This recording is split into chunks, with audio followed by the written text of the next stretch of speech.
Eu tenho certeza. Você não quer ser medíocre, nem eu. A gente não quer envelhecer a cabeça, a prática, a percepção, a própria vida. O que a gente quer? Fazer o melhor na condição que a gente tem, enquanto a gente não tem condições melhores para fazer melhor ainda. De uma professora de História do Brasil, dava aula sobre os governos gerais, falou sobre o Tomé de Souza, falou sobre o Duarte da Costa. Quando estava falando sobre o Mendes Sá, viu um aluno distraído lá no fundo e para pegá-lo, claro, virou e falou assim: Paulo, o que fez Mendes Sá? Ele disse: fez o que pôde.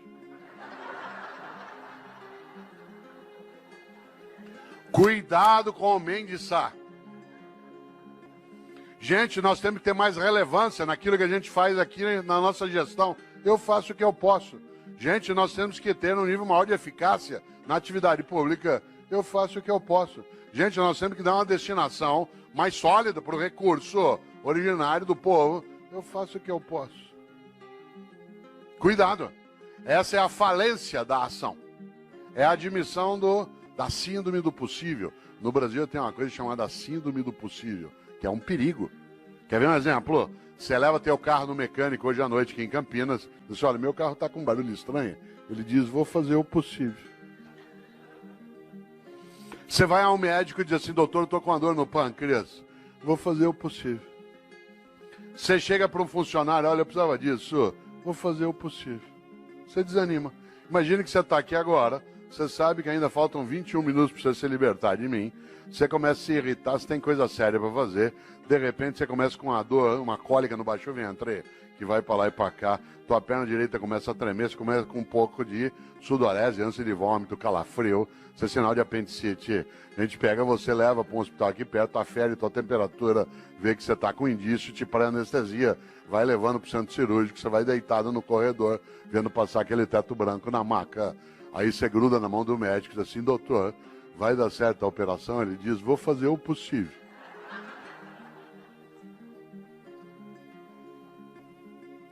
Você quer ficar ali mesmo. Nessa hora nós temos de aprender uma coisa com os norte-americanos. Não é tudo com eles que a gente aprende, não é tudo deles que a gente rejeita. Tem várias coisas deles que a gente não precisa aprender. Parênteses, há 4 anos, presidente, eu estava em Brasília, aliás, onde estarei amanhã, né, que eu tenho um evento lá. Eu estava em Brasília e trabalhando ali 3 dias e estava lá o Obama, com a comitiva. Por coincidência, eu fiquei no mesmo hotel que a comitiva do Obama, exceto ele. Durante 3 dias, toda hora que eu entrava, eu era barrado e revistado pela segurança norte-americana. 3 dias sendo revistado. No terceiro, não aguentei. Cheguei para o chefe da segurança norte-americana e falei o seguinte: eu sou brasileiro. Eu vou te contar uma coisa. Nós nunca demos um tiro num presidente nosso. Por que eu ia querer dar no teu? Certo? Nós nunca. O único presidente nosso que morreu a bala, ele deu o tiro nele mesmo. Vocês já mataram 5 e deram o tiro em 11. Larga deu. Ele não entendeu nada. Mas tem coisas nos americanos que a gente tem que observar. Por exemplo, quando você pede uma coisa para o norte-americano, ele diz: I will do my best. Vou fazer meu melhor. Atenção. Não é uma questão de idioma, é uma questão de atitude. É absolutamente diverso. Fazer o possível e fazer o melhor. Por isso, pergunto aqui para você agora, mas não quero que você responda, só que você reflita. Na tua atividade, na atividade que você tem no executivo, na prefeitura, no estado, está fazendo o possível ou o melhor? Não é o melhor do mundo. É o teu melhor, na condição que você tem, enquanto você não tem condições melhores para fazer melhor ainda. Pergunto de novo, mas não responda. Está fazendo o possível ou o melhor? Insisto, não é o melhor do mundo, se for ótimo. É o teu melhor, na condição que você tem, enquanto você não tem condições melhores para fazer melhor ainda. Porque se você ou eu, podendo fazer o meu melhor, me contento com o possível, eu caio num lugar perigoso chamado mediocridade. Uma pessoa medíocre é aquela que é morna, que está na média, que não é quente nem fria. Lembra quando você chegava da escola que tinha boletim escrito, o pai olhava 6 em português, 5,5 em matemática, 4 em história. Pai, deu para passar. Medíocre. Deixa, eu toco minha vida. Isso é mediocridade. Insisto, uma pessoa medíocre é aquela que, podendo fazer o melhor, se contenta com o possível. Exemplo, mediocridade é falta de capricho. Capricho, sabe o que é capricho? Capricho é você fazer o teu melhor na condição que você tem, enquanto você não tem condições melhores para fazer melhor ainda. Exemplo, minha mãe e eu moramos na mesma rua em São Paulo, por coincidência, e às vezes eu passo na casa dela no fim da tarde. E mãe conhece. Às vezes ela olha para mim 5 da tarde e fala assim, você não almoçou ainda, né? E eu falei, não, eu comi um negocinho na universidade. Ela falou, peraí, vou fazer um negócio para você. E é aquela coisa meio mágica de algumas mães. Em 5 minutos aparece uma coisa para eu comer. Eu sou filho de italiano, uma coisa comum. Um pouco de talharina e com azeite e sal em cima, mais nada. E eu, com a fome que eu estou naquela hora, comeria o prato vazio. Portanto, ela pode fazer qualquer coisa. Mas sabe o que ela faz? Faz um macarrão com azeite e sal. Mas antes de servir, pega um tomatinho cereja, corta em 4 e põe em cima. Capricho. Capricho é você fazer o teu melhor na condição que você tem, enquanto você não tem condições melhores para fazer melhor ainda. Eu, no Paraná, quantas vezes, caipira, ia até a roça visitar a casa de alguém. Quem aqui conhece sabe, na roça, aquela casa que a gente chama de pau a pique. Casa de barro com madeira trançada. Entrava na casa, chão de terra. Terra, tudo varrido. Tudo varrido. Capricho. Ah, mas o chão já é de terra. Capricho. Fazer o melhor na condição que tem, enquanto não tem condições melhores para fazer melhor ainda. Para não ser medíocre. Pedia eu para tomar um gole d'água na roça. A mulher corria pegar uma canequinha, daquela de alumínio, toda amassada. Areada. Passava areia em volta. Ah, mas já é pobre mesmo. Epa, pobre, mas é limpinho. E tem gente que não é pobre, limpinho não é. E tem gente que é pobre e não é limpinho. Medíocre. Pobre na roça tem roupa de ver Deus. Vai à igreja. Pode, a roupa não é nova, às vezes tem remendo, mas tá limpinha. E põe no sol para coarar. Quantas vezes eu, como secretário de educação na capital, ia visitar uma escola municipal. Teto caindo, água escorrendo, culpa nossa do poder público. Mas a escola toda arrumada, limpinha, as carteiras em ordem, velhinhas, mas em ordem. Florzinha, sala dos professores. Capricho. Capricho é você fazer o teu melhor na condição que você tem, enquanto você não tem condições melhores para fazer melhor ainda. Tem gente que é medíocre. E aí a obra fica medíocre. Ah, mas do jeito que me pago. Ah, mas do jeito que é. Ah, mas eu não tenho condição.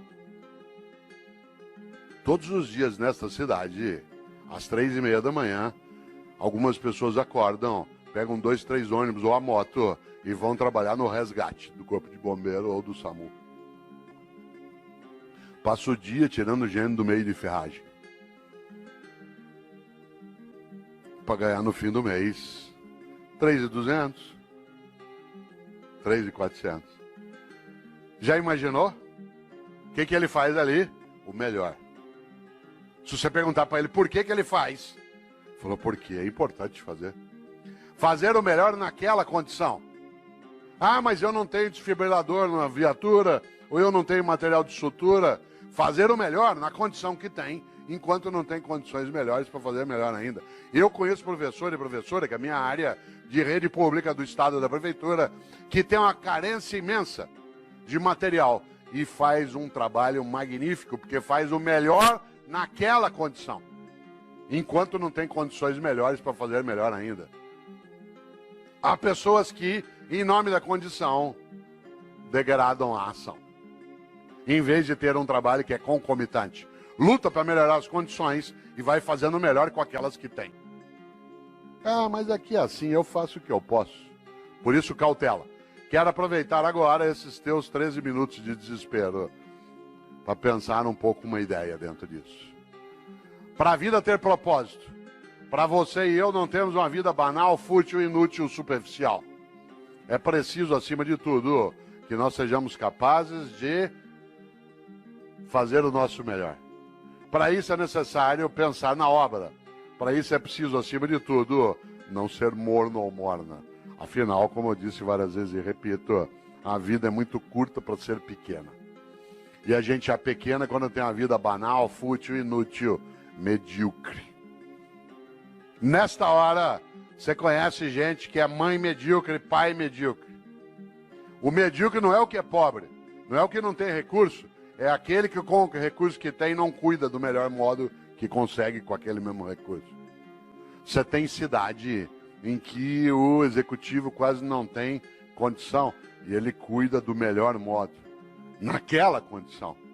Mas aqui é assim, cautela. Nesta hora, quero lembrar algo decisivo. Um dos homens que eu mais admiro na história é um pensador italiano do século VI, chamado Benedetto di Nursia, Bento de Núrcia, que os católicos, os anglicanos e ortodoxos chamam de São Bento. São Bento criou uma ordem religiosa, uma ordem maravilhosa chamada Beneditina, com um lema magnífico. Aliás, um belo lema para a ordem religiosa, porque o lema da ordem beneditina é ora et labora, reza e trabalha. Reza e trabalha, porque só rezar sem trabalhar as coisas não acontecem. E só trabalhar sem rezar as coisas perdem reverência. Reza e trabalha. Mas o mais interessante é que Bento de Núrcia, o São Bento, criou uma regra de funcionamento para a ordem beneditina. Essa regra diz o que o monge pode e não pode fazer, deve e não deve fazer. E eu quero trazer aqui, para ir amarrando a reflexão, aquela regra que para mim é a mais importante. No livro Qual é a Tua Obra, que é da editora Voz, eu trago um pouco essa discussão, mas eu a retomo mais recentemente no outro livro, que hoje o presidente trouxe para assinar, que é o Pensatas Pedagógicas. São Bento criou uma regra. E a regra que eu queria trazer aqui, que para mim tinha que estar no alto de toda a Câmara Municipal, toda a escola, toda a cidade, toda a prefeitura, toda a secretaria, toda a família, é a regra de número 34. O monge que desobedecer essa regra, que eu vou dizer, é mandado embora da ordem. Não tem direito à estabilidade. E eu acho que essa deveria ser uma regra presente em todas as áreas. A regra 34 de São Bento diz: é proibido resmungar. É proibido resmungar. Não é proibido discutir, não é proibido debater, não é proibido discordar. É proibido resmungar. Sabe gente que só resmunga em vez de agir? Gente que passa o tempo todo amaldiçoando na escuridão em vez de acender vela. Aliás, a frase predileta do resmungão é: que horror, alguém tem que fazer alguma coisa.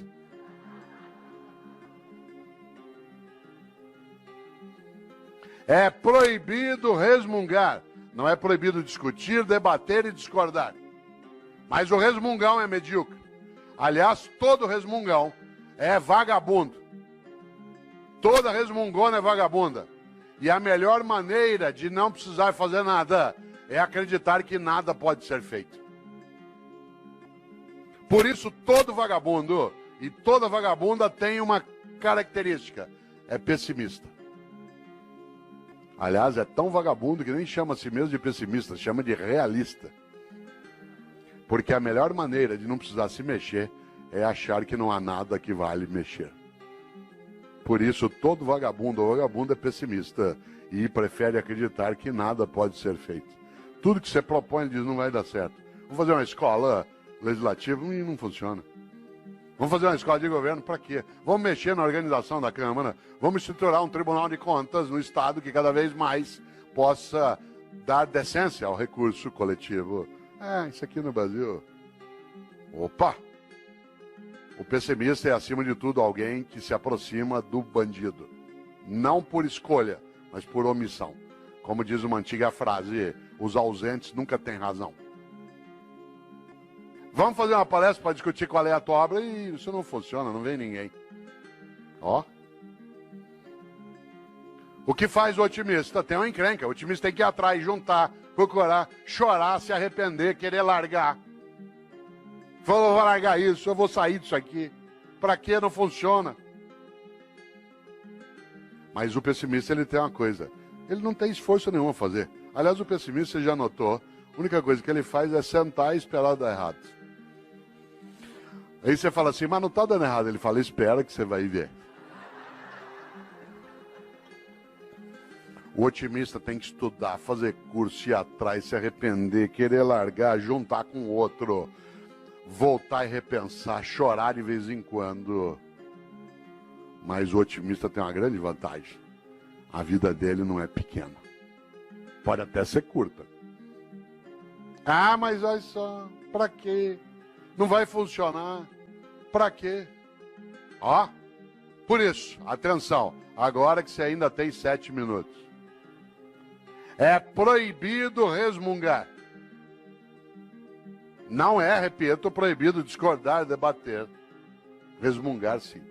Nós vivemos em 2014 no Brasil uma coisa belíssima. Um debate sério, em vários momentos, em outros nem tanto. Numa eleição, nós não estamos habituados a debater. A tal ponto que metade quase tentou matar a outra metade. Porque ele não está habituado ao debate no dia a dia. E nós estamos aprendendo a fazer. Mas nós tivemos coisas que são maravilhosas. São 7 eleições em seguida, num país de 514 anos, primeira vez. Bom demais, democracia é uma coisa que a gente constrói junto. Democracia não é ausência de ordem, é ausência de opressão. Claro que a ordem tem que existir. Democracia não é ausência de ordem, é ausência de opressão. Nesta hora, o que diz o pessimista? Ah, isso não vai funcionar. Olha só. O que faz o otimista? Junta, volta, vai outra vez, se arrepende, se candidata, não quer mais. Acha que esse chefe vai liquidar, resiste mais um pouco, vou esperar, quem sabe ele morre. Ué, a natureza também nos ajuda em algumas coisas. O que eu quero dizer com isso? Qual é a tua obra? Quando você se for, e você se vai, e eu também, o que vai ficar? Eu tenho certeza, você não quer ser medíocre, nem eu. A gente não quer ter como nosso patrono Mendes Sá. Eu faço o que eu posso. A gente não quer envelhecer a cabeça, a prática, a percepção, a própria vida. O que a gente quer? Fazer o melhor na condição que a gente tem, enquanto a gente não tem condições melhores para fazer melhor ainda. Diz, mas Cortella dá na mesa, sabe por quê? Porque tanto faz se eu faço o melhor ou não. Não vai acontecer nada. Essa é a hora que é necessário lembrar exatamente que é proibido resmungar. Você só terá uma coisa a ganhar se você não for medíocre. Uma vida que não seja fútil, inútil, banal. Afinal de contas, independentemente de existir ou não, um juízo, essa é uma questão individual, vale algo decisivo. De novo, Mário Quintana. Um dia pronto, me acabo. Seja o que tem de ser. Morrer que me importa. O diabo é deixar de viver. Aliás, outro gaúcho, Aparício Torelli, que apelidou a si mesmo de Barão de Itararé, tem uma frase que parece óbvia, não é? Ele dizia, a única coisa que você leva da vida é a vida que você leva. A única coisa que você leva da vida é a vida que você leva. Mas eu queria lembrar, para ir amarrando, algo especial. Um grande homem estupendo, chamado Albert Schweitzer. Um homem que, inclusive, tem influência sobre a cidade de Campinas, porque pessoas que dirigem aqui, o Boldrini, estudaram com Schweitzer e o conheceram também. Schweitzer foi um grande professor e um grande médico. Aliás, ele foi o Nobel da Paz, de 1952. Schweitzer, quando tinha 30 anos de idade, achou que como professor era pouco, que ele queria ser mais importante, não famoso, mais importante. E ele decidiu aos 30 anos de idade fazer medicina. E aí ele foi embora. E 7 anos estudando medicina. Formou-se, sabe o que ele fez? Foi embora para a África, lá para o Gabão. E ficou 50 anos no Gabão, meio século, colocando a vida dele a serviço dos outros. Aliás, no dia que ele morreu, tem uma coisa curiosa. O corpo do Albert Schweitzer está sepultado na Europa, mas o coração está no Gabão. Porque quando ele morreu, o povo do Gabão quis o coração dele, fisicamente. Está sepultado lá no Gabão. Schweitzer, tem uma frase para você e eu não esquecemos, e é a penúltima que direi. Disse Schweitzer um dia, a tragédia não é quando um homem morre. A tragédia é aquilo que morre dentro de um homem enquanto ele ainda está vivo. Olha só, a tragédia não é quando um homem morre. A tragédia é aquilo que morre dentro de um homem enquanto ele ainda está vivo. E o que não pode morrer? A dignidade de uma vida que não seja banal, fútil, inútil, superficial. Mas queria lembrar algo que, aliás, é a última frase do livro Qual é a Tua Obra? Onde está essa reflexão que aqui fiz? Que é uma frase de um francês, que é François Rabelais. Foi monge beneditino. Um homem do século XVI, para quem gosta de literatura renascentista, escreveu Garganto, a Pantagruel. O especial François Rabelais tem uma frase que eu vou dizer 2 vezes. Ele disse: conheço muitos que não puderam quando deviam, porque não quiseram quando podiam. Digo de novo. Conheço muitos que não puderam quando deviam, porque não quiseram quando podiam. A gente quer, pode e deve. Isso significa que a gente consolida algo que é a nossa capacidade de obra. E agora quero concluir lembrando algo. Dizendo a quem chegou de pouco depois que eu não abriria um debate em função do número de pessoas e porque era uma reflexão, mas agradecendo imensamente tantos homens e mulheres que aqui vieram hoje, para a gente pensar um pouco como elevar a nossa vida, que já é curta, mas que não precisa ser pequena de modo algum. E que cada um e cada uma de nós saiba, no seu dia a dia, a importância de fazer o melhor, em vez de se contentar com o possível. Afinal de contas, é isso que nos levará a ser importantes, a sermos levados para dentro.